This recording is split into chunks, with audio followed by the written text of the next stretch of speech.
بسم الله الرحمن الرحیم. السلام علیک یا وارث آدم صفوة الله. السلام علیک یا وارث نوح نبی الله. السلام علیک یا وارث ابراهیم خلیل الله. السلام علیک یا وارث موسی کلیم الله. السلام علیک یا وارث عیسی روح الله.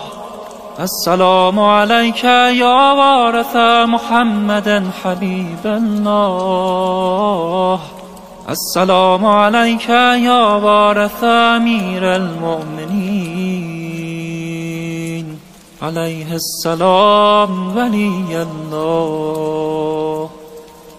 السلام علیک یا ابن محمد المصطفى. السلام علیک یا ابن علی المرتضى. السلام علیک یا ابن فاطمة الزهراء. السلام علیک یا ابن خدیجة الكبرى. السلام علیک یا ثار الله و ابن ثاره و البتر الموتور. اشهد انک قد اقمت الصلاة و آتیت الزکاة و امرت بالمعروف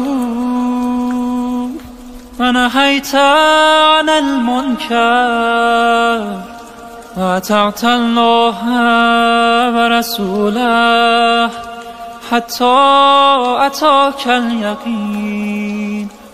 فلعن الله امة قتلتك ولعن الله امة ظلمتك ولعن الله امة سمعت بذلك فرضيت به. یا مولاي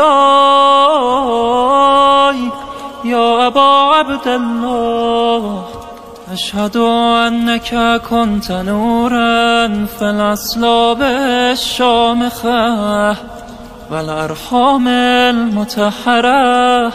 لم تنجسك الجاهلية بانجاسها ولم تلبسك من مدلهمات ثيابها.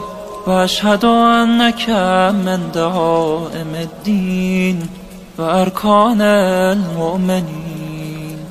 واشهد انك الامام البر التقي الرضي الزكي الهادي المهدي.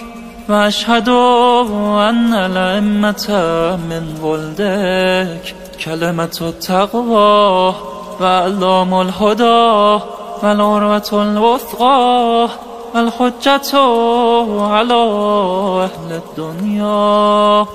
وأشهد الله وملائكته وأنبياءه ورسله أني بكم مؤمن وبإيابكم موقن بشرائع ديني وخواتيم عملي وقلبي لقلبكم سلم وأمري لأمركم متبع. صلوات الله عليكم وعلى أرواحكم وعلى أجسادكم وعلى أجسامكم وعلى شاهدكم وعلى غائبكم وعلى ظاهركم وعلى باطنكم.